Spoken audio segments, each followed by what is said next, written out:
viewed it very positive, and that's according to a CNN poll. But many in the media saw it differently, calling it dark and hopeless. For more on this, we turn to staff contributor for Red Alert Politics, Ryan Girdusky. Good morning. Thanks for joining us. Thank you. So why is the mainstream media trying to paint Donald Trump as a fearmonger?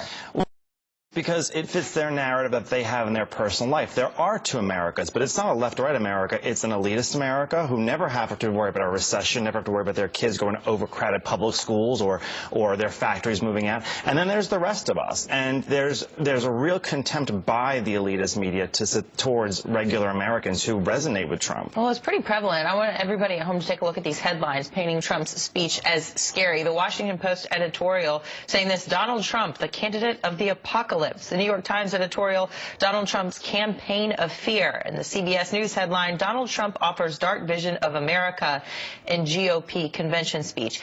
Is he really painting America as this dark and dismal place, or is he saying it's been good in the past and we can make it great again? Yeah, to say it's apocalyptic, it's let's make America great again. That's a positive message. But I think that for many people who are really hurting, I mean, look how many people are dropping out of the workforce. Look how many people are killing themselves in middle America right now with drugs and alcohol. There's not a lot of hope for a lot of people, and I think he really resonates. And a lot of these liberals always say, you're fearful, you're hate-mongering, but they're the ones who are always propping up hateful people. I mean, Rachel Maddow was mentioning David Duke.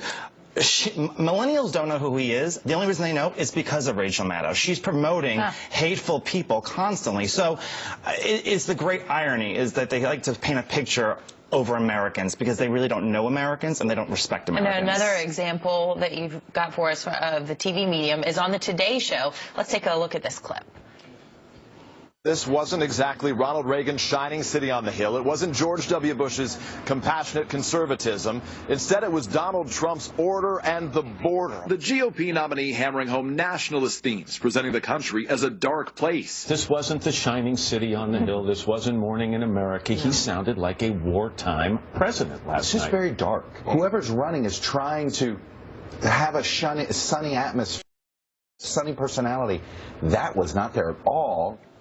So where does this analysis come from when the poll from CNN says 57% very positive? Yeah, it is the great divide of America, because Americans are experiencing things that the mainstream media don't experience, they don't report, and they don't understand.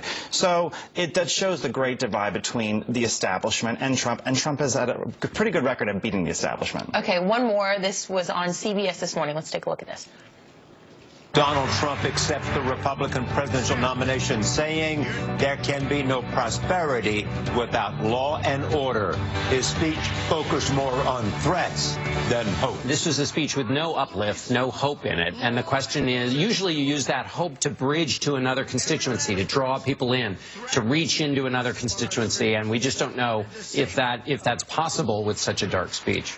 Is this a distaste just for the words that he spoke, or for him as a candidate and for the Republican Party in general? It's for him, it's for the Republicans, and it's for the people he represents. You know, it's all these people who are so enlightened and so great in their Ivy League schools and their gated communities, and they've shunned the world which they came from and the communities which they came from, and they don't understand them anymore. Wow, the two very different responses. Ryan Girdusky from Red Alert Politics, thank you so much for your time.